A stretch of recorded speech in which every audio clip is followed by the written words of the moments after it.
So nothing else was done as far as them talking to Miss Johnny about No. acceptance of responsibility. The only thing Miss Johnny said, they called and asked her for her updated address, and that was it.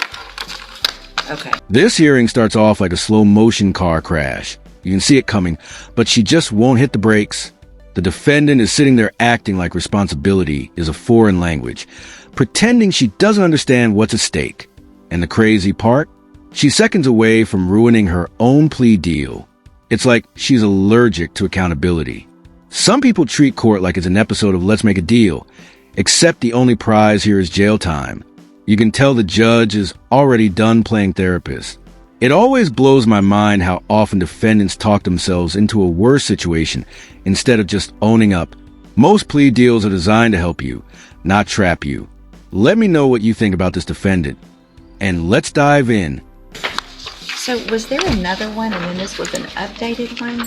No, because I thought this she was Like talking this says about. this is an update. So is there an old PSI? This is the old PSI that's in there. There isn't an updated one. She said the only update is this cover page. Reflected on the cover page. Right. So I don't know what that means. The only change reflected is the cover page. They didn't do it updated. Because I spoke with Miss Johnny, and she said this is the same one from the last PSI. The old one is in here. Here's both of them.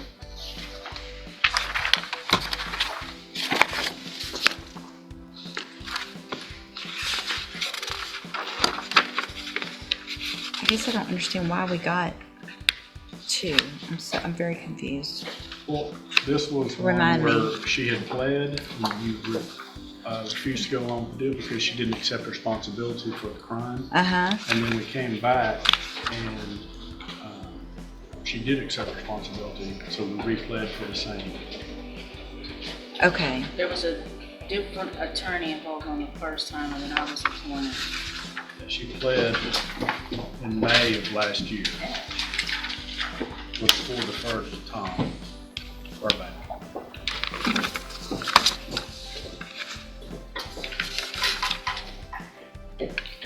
So nothing else was done as far as them talking to Miss Johnny about No. acceptance of responsibility. The They only didn't. thing Miss Johnny said, they called and asked her for her updated address, and that was it.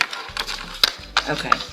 So, Miss Johnny, I'm going to ask you again, and I know we probably went through this before. First of all, you're Kirsten Johnny. And Miss Johnny, I want to make sure, because in that previously you said you didn't do it, you were forced to do it because of your financial, you were forced to plea because of your financial situation, that it wasn't fair. And so tell me what your position is now. I never really said I didn't do it. I said it was an accident. Okay. I still feel the same way a little bit. All right. I'm not gonna say I do feel the same way. Now I understand, but you're not disagreeing that you didn't. I said it was an accident. Somebody grabbing you by your foot. That's like somebody accidentally hit you in the back of your head. You're gonna have something that's normal. Well, right, because you were not complying with what they told you to do to get out of the car, correct? I was pulled over because I was in a high. I stay in the area. I was pulled over because. Hang on. Don't talk yourself out of this again. Because if you want to talk yourself out of it, we'll put it on the trial docket and we'll get it done in a few weeks and let a jury decide. I'm not trying. Look at me. I'm actually trying to help you right now. Okay? If you had complied and just done what he asked you to from the very beginning of that stop, none of this would have happened. Do you agree or disagree with that?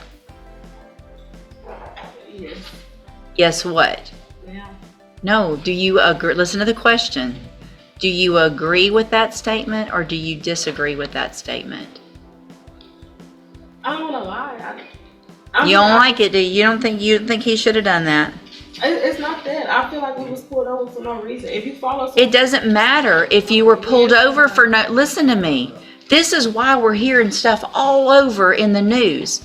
It doesn't matter what you think. If a cop pulls you over, then you take the ticket, for not wearing your seatbelt. This is all over not wearing your seatbelt. And here you are in felony court and you're still not taking responsibility for the fact that he said, hey, ma'am, do this. And you said, I don't think you should have pulled me over, so I'm going to do whatever I want to do. And I'm going to lodge my foot against the door, and I'm not going to get out. I'm going to make you drag me out of my car, and then I'm going to kick you because you shouldn't have pulled me over in the first place. When all you had to do was get your ticket, go to JP court, and try to fight it there legally. But here you are in felony court for a second-degree felony instead. I'm just going to say it. This whole thing screams denial. I can't stand when people twist every excuse possible instead of just saying, yeah, I messed up. It's wild how some folks treat accountability like it's a disease they're desperate to avoid. Once you start blaming everything but your own choices, you've already lost. Look, nobody's saying the system is perfect, but it's not supposed to hold your hand through adulthood. What gets me is how she still thinks she can talk her way out of reality. It's like watching someone argue with gravity. Some people get addicted to the victim role because it's easier than changing. If she had just faced the truth the first time, she'd probably be free by now instead of sitting in front of the same judge again. This isn't bad luck. It's bad habits. And honestly, it makes me wonder if people like this even want help or if they just want attention. So do you want to try to tell that story to a jury, or do you want to accept some responsibility today? I don't feel like going to trial. You don't feel like going to trial. Well, there's two parts to that question. Do you feel like accepting responsibility? Yes, sir. Do you think it would be a better idea next time you're pulled over to comply and just do what they ask you to? Yes.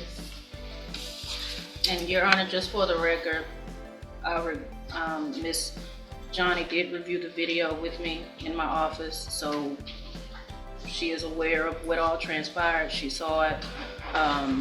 Do you have any reason to believe she shouldn't be pleading to this from what you saw? I do not.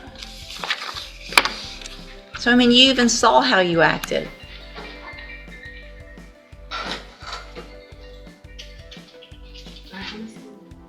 It's probably a good idea. All right. I'm going to find that you previously entered your plea of guilty freely and voluntarily. I'm going to find sufficient evidence to find you guilty. I'm going to follow the agreement that you made with the district attorney.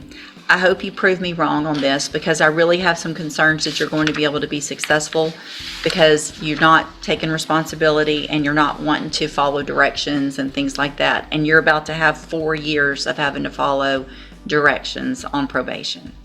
So I'm going to defer all proceedings for 4 years. You're ordered to pay a $500 fine. You're ordered to follow all of the rules and conditions of probation. If you do that, this is a great opportunity today because you are not a convicted felon. You don't have that conviction on your record. And if you successfully complete it, follow all of the rules, you will never have a felony conviction. At the end of your probation, the case will actually be dismissed. The other side to that, though, and this is really important for you to understand, because we've had this conversation now so many times, I'm not likely to forget you. And you can ask anybody, and Ms. Holmes has known me for a long time.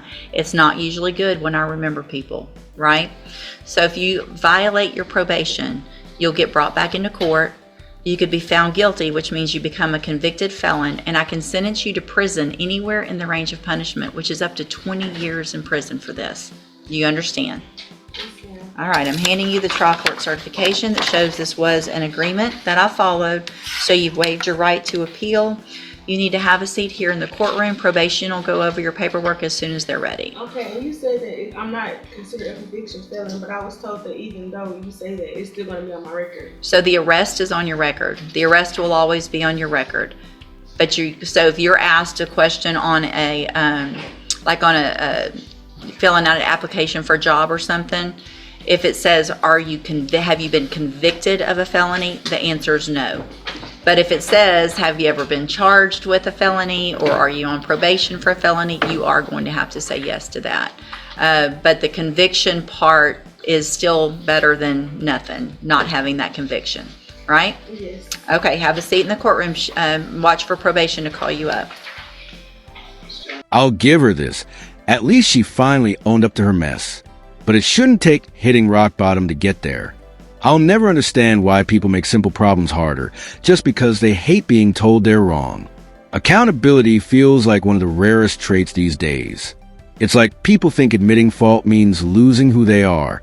What really gets me is how the system keeps handing out second chances, but so many people just waste them. I've seen too many treat probation like it's optional instead of a privilege. The truth is, probation is a mirror. It shows you who's ready to grow and who's about to spiral again. I just hope she proves she's finally done running from reality, because this might be her last easy way out. It's crazy how much damage pride can cause when a little humility could have fixed it all. Let me know in the comments what you thought about this ruling. Thanks for watching, and don't forget to like and subscribe. It really helps the channel.